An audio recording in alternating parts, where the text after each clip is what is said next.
പ്രിയ കൂട്ടുകാരെ നമസ്കാരം. ഞാൻ കോട്ടയത്ത് റെയിൽവേ വന്നപ്പോഴത്തേന് ഇവിടെ ഒരു കാഴ്ച കണ്ട്. ഒരു 140 ടണ്ണിൻ്റെ ഒരു ക്രെയിൻ. ഞാൻ കോട്ടയത്ത് ആദ്യമായിട്ടാണ് ഇത്തരം വലിയൊരു ക്രെയിൻ കാണുന്നത്. ഒരുപാട് വർഷങ്ങൾക്ക് മുമ്പ് കൊച്ചിൻ ഷിപ്പ്യാർഡിൽ പോയപ്പോഴത്തേന് അവിടെ കാർഗോയിലൊക്കെ സാധനങ്ങൾ കയറ്റുകയും ഇറക്കുകയും ചെയ്യുന്നത് ഇത്തരം ക്രെയിനാണ്. അത് ഷിപ്പ്യാർഡിലെ ക്രെയിനാണ്. ഞാനിത് കോട്ടയത്ത് ഇത് എങ്ങനെ എത്തും എന്നുള്ളത് വന്നപ്പോൾ ഒന്ന് അത്ഭുതപ്പെട്ടു പോയി. അപ്പോൾ ഇതിൻ്റെ വിവരങ്ങൾ എന്താണെന്നുള്ളതും, ഇവിടെ ഇത് വർക്ക് തുടങ്ങിയിട്ട് ഒരു ദിവസമായി. അപ്പോൾ ഇതെന്താ അവിടെ വന്നെന്നും ഇതിൻ്റെ വർക്ക് ഇവിടെ എന്താ നടക്കുന്നതെന്നും കൂടെ ഞാൻ അവിടെ ജോലിക്കാരുണ്ടായിരുന്നു, അവരോട് തിരക്കി. ഈ ക്രെയിൻ സാധാരണ ട്രെയിൻ അപകടങ്ങളൊക്കെ നടക്കുന്ന സമയത്തും അതുപോലെ ഏറ്റവും കനം കൂടിയ ഇരുമ്പുകളൊക്കെ വെയിറ്റ് കൂടിയതൊക്കെ നീക്കം ചെയ്യാനും അങ്ങോട്ടോ ഇങ്ങോട്ടോ മാറ്റാനും അങ്ങനെയുള്ള ആവശ്യത്തിനാണ് ഈ ക്രെയിൻ സാധാരണ ഉപയോഗിക്കുന്നത്. ഇത് റെയിൽവേയുടെ ക്രെയിനാണ്. ഇത് എറണാകുളത്തു നിന്നാണ് ഇപ്പോൾ ഇത് കോട്ടയത്ത് വന്നിരിക്കുന്നത്. അപ്പോൾ ഇതിൻ്റെ ഓരോ ചെയിനൊക്കെ അങ്ങോട്ടോ ഇങ്ങോട്ടോ എടുക്കാനും അതുപോലെ വലിയ കോൺക്രീറ്റ് ബീമുകളൊക്കെ ഉണ്ട്, കോൺക്രീറ്റിൻ്റെ തന്നെ. അത് പാലത്തിൻ്റെ പണിക്കൊക്കെ വരുന്നത് അതും എടുത്ത് മാറ്റുവാനും അതുപോലെ റെയിൽവേയുടെ ബ്രിഡ്ജുകൾ, ഇരുമ്പിൻ്റെ ബ്രിഡ്ജുകളൊക്കെ അങ്ങോട്ടോ ഇങ്ങോട്ടോ മാറ്റുവാനും ഒക്കെ വേണ്ടിയാണ് ഈ ക്രെയിൻ വന്നിരിക്കുന്നത്.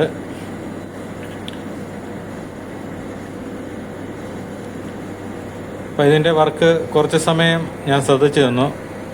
ഇത് ഇത്രയും ഉയരമുണ്ടെന്ന് പറഞ്ഞാലും ഇത് താത്ത് ലെവൽ ചെയ്ത് വെച്ചുകൊണ്ടാണ് ഇവർ വന്നത്.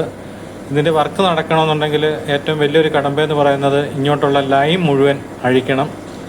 അതുപോലെ ഈ ഗുഡ്സ് ട്രെയിനൊക്കെ വരുന്ന ഈ ട്രാക്കാണ്. അപ്പോൾ അത് കാരണം അത് ബ്ലോക്ക് ചെയ്യണം.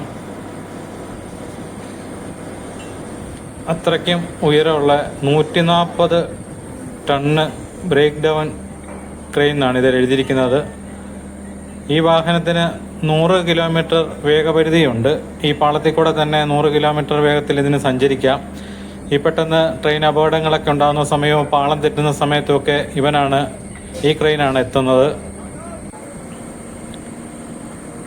അപ്പോൾ ഇതിവിടെ വരാനുണ്ടായ കാരണമെന്ന് പറയുന്നത്, നമ്മുടെ കൊടൂരാറിൻ്റെ മുകൾ വഴി ഒരു പാലമുണ്ട് റെയിൽവേയുടെ. അപ്പം അത് ഒരെണ്ണം മാറ്റി വെക്കാൻ വേണ്ടിയാണ്. അപ്പോൾ അതിനുള്ള സാധനങ്ങളാണ് ഇവിടെ വന്നിരിക്കുന്നത്. അപ്പോൾ ഇനി ഇവിടുന്ന് കൊടൂരാറിൻ്റെ ആ സൈഡിലോട്ട് വാഹനം കൊണ്ട് ഇതുപോലെ അടുപ്പിച്ച് നിർത്താനൊന്നും പറ്റുകയില്ല. അതുകൊണ്ട് ഇതിവിടെ ഇറങ്ങി ഇവിടെ വെച്ച് തന്നെ ഇത് സെറ്റ് ചെയ്തിട്ട് ഇവിടുന്ന് അത് നീക്കിക്കൊണ്ട് തന്നെ ഈ പാളത്തിൽ കൂടെ തന്നെ നീക്കിക്കൊണ്ട് പോവും. എന്നിട്ടാണ് കൊടൂരാറിൻ്റെ ഇവിടെ പാലത്തിൽ ഉറപ്പിക്കുന്നത്. അത് 27-ാം തീയതി 28-ാം തീയതി ദിവസങ്ങളിലാണ് ചെയ്യുന്നതെന്നാണ് ഇവർ പറഞ്ഞത്. അപ്പോൾ ആ സമയത്ത് ഒരു ട്രാക്കിലൂടെ ട്രെയിൻ ഗതാഗതം കാണത്തുള്ളൂ. എറണാകുളം സൈഡിലോട്ടുള്ള ട്രെയിൻ കാണത്തില്ലെന്നാണ് പറഞ്ഞത്. ഏറെക്കുറെ 15 മണിക്കൂറോളം എടുക്കുമെന്ന് പറഞ്ഞു. ഇത് ഈ പാലം മാറ്റി വെക്കാൻ വേണ്ടി. അപ്പം ആ പാലത്തിന് മുകളിലുള്ള പാളവും ഇതേ തന്നെ ഇവരിവിടെ ഘടിപ്പിക്കുകയാണ്. അപ്പം അത് നമുക്ക് കാണാം.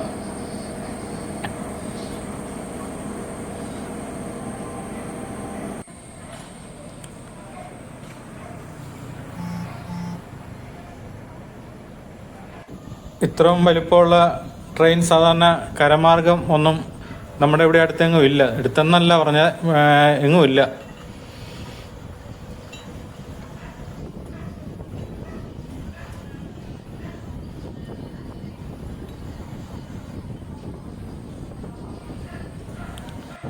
ഇതാണ് ആ പുതിയ പാളം.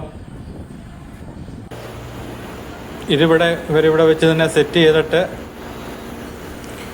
ഇരുമ്പിൻ്റെ തന്നെ പാലം ഉണ്ട്. അതിൻ്റെ മുകളിലോട്ട് ഇത് ക്രെയിൻ ഉപയോഗിച്ച് പൊക്കിയെടുത്ത് വെച്ചിട്ട് അതേ ഘടിപ്പിക്കാൻ പോവുകയാണ്.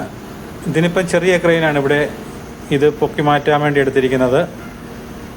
2 ക്രെയിനാണ് ഒരു സമയത്ത്.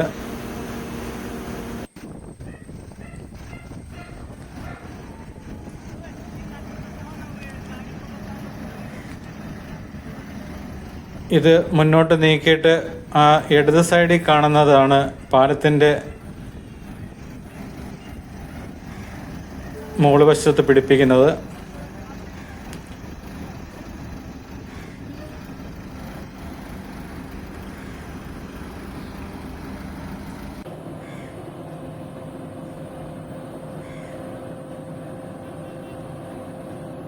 ഇന്ന് ഇവിടുത്തെ വർക്ക് കഴിഞ്ഞ് ഈ ക്രെയിൻ എറണാകുളത്തിന് പോകും. അതിനുശേഷം 27-ാം തീയതിയാണ് വരുന്നത്. ആ വരുന്ന അന്ന് തന്നെ ആ പാലം അവിടെ ഉറപ്പിക്കുന്നതിന് വേണ്ടിയാണ് വരുന്നത്. ആ സമയത്താണ് ഒരു സൈഡിൽ ട്രെയിൻ ഗതാഗതം തടസ്സപ്പെടുമെന്ന് പറഞ്ഞത്. അതുപോലെ ഇതിൻ്റെ തൊട്ട് മുകളിൽ കൂടെ പോകുന്ന ഇലക്ട്രിക്കൽ ലൈനും എല്ലാം അഴിച്ചു മാറ്റണം. ഏറെക്കുറെ 1 കിലോമീറ്റർ ദൂരത്തിലുള്ള ഇലക്ട്രിക് ലൈനാണ് അഴിച്ചു മാറ്റേണ്ടത്. അതെല്ലാം കൂടെ 2 ദിവസം അടുത്തുള്ള പണിയുണ്ടെന്നാണ് ഇവർ പറയുന്നത്.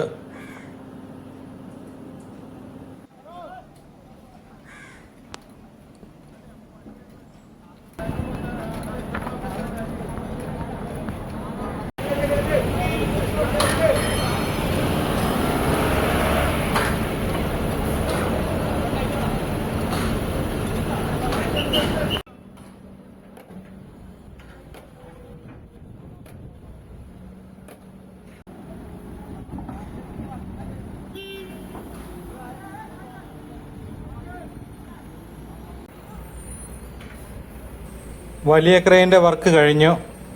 ഇനിയും അത് താഴ്ത്തി വെച്ചിട്ട് വേണം ഇവർക്ക് ഇവിടുന്ന് ഇങ്ങോട്ട് നീക്കിക്കൊണ്ട് പോകാൻ വേണ്ടി.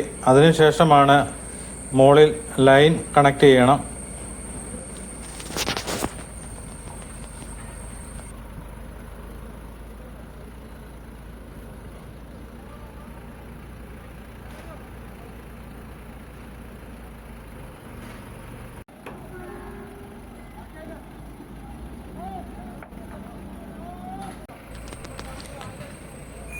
ഈ സെറ്റ് ചെയ്ത് വെച്ചിരിക്കുന്ന പാളം ഇവിടെ പാലത്തിന് പകരമായിട്ട് ഉപയോഗിക്കുന്ന ഇരുമ്പിൻ്റെ കേഡറിൻ്റെ മുകളിൽ ഉറപ്പിക്കുകയാണ്.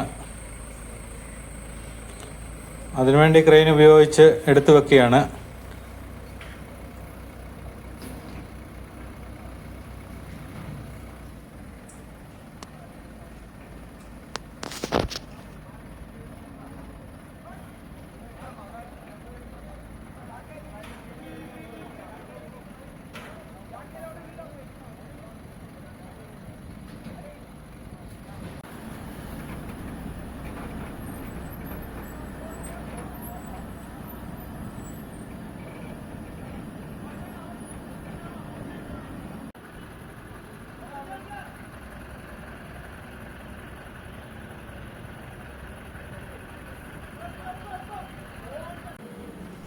അതോടൊപ്പം തന്നെ പുറയിലൊരു ട്രെയിനിൻ്റെ എൻജിൻ കിടക്കുന്നുണ്ട്. അതിൻ്റെ വർക്കെന്ന് പറഞ്ഞാൽ മുകളിൽ കൂടെ പോകുന്ന ഇലക്ട്രിക് ലൈനുണ്ട്, അത് കട്ട് ചെയ്യുക, അതുപോലെ അത് വീണ്ടും തിരിച്ചു പിടിപ്പിക്കുക. അതിൻ്റെ മുകളിലും ഒരു ചെറിയ ക്രെയിൻ പോലെ ഒരു സാധനമുണ്ട്.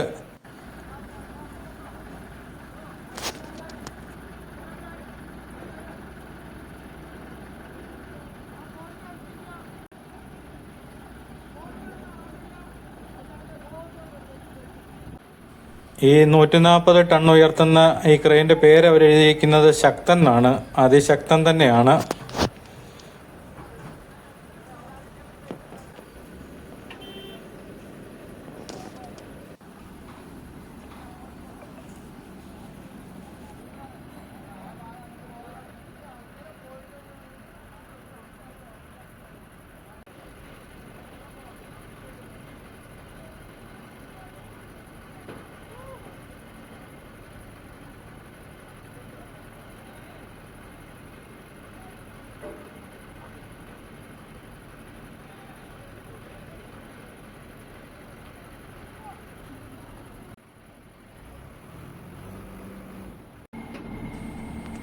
മനുഷ്യൻ്റെ കണ്ടുപിടുത്തങ്ങളും ആധുനിക ഉപകരണങ്ങളും എല്ലാം കൂടെ വന്നപ്പോൾ മണിക്കൂറുകൾ കൊണ്ടാണ് പണികളെല്ലാം തീരുന്നത്.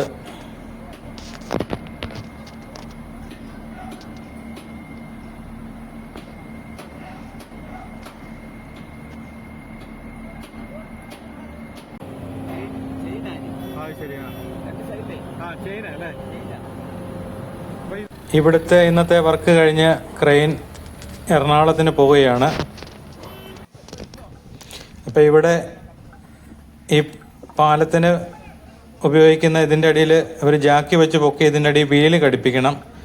എന്നിട്ട് വേണം ഇത് പാളത്തിലോട്ട് ക്രെയിൻ ഉപയോഗിച്ച് തന്നെ കയറ്റിയിട്ട് ഇവിടുന്ന് ക്രെയിൻ കൊണ്ട് തന്നെ തള്ളി നീക്കിക്കൊണ്ട് പോകണമെന്നാണ് പറഞ്ഞത്.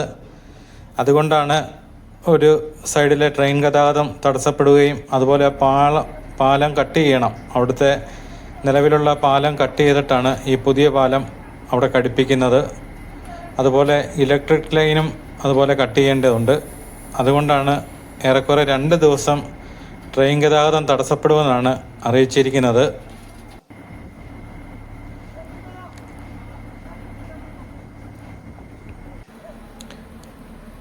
പാലം കട്ട് ചെയ്യുന്ന വർക്കും കൂടെ കാണണമെന്നൊരാഗ്രഹമുണ്ട്. ആ സമയത്ത് സമയം കിട്ടുകയാണെങ്കിൽ അവിടം വരെ ഒന്ന് പോകണം.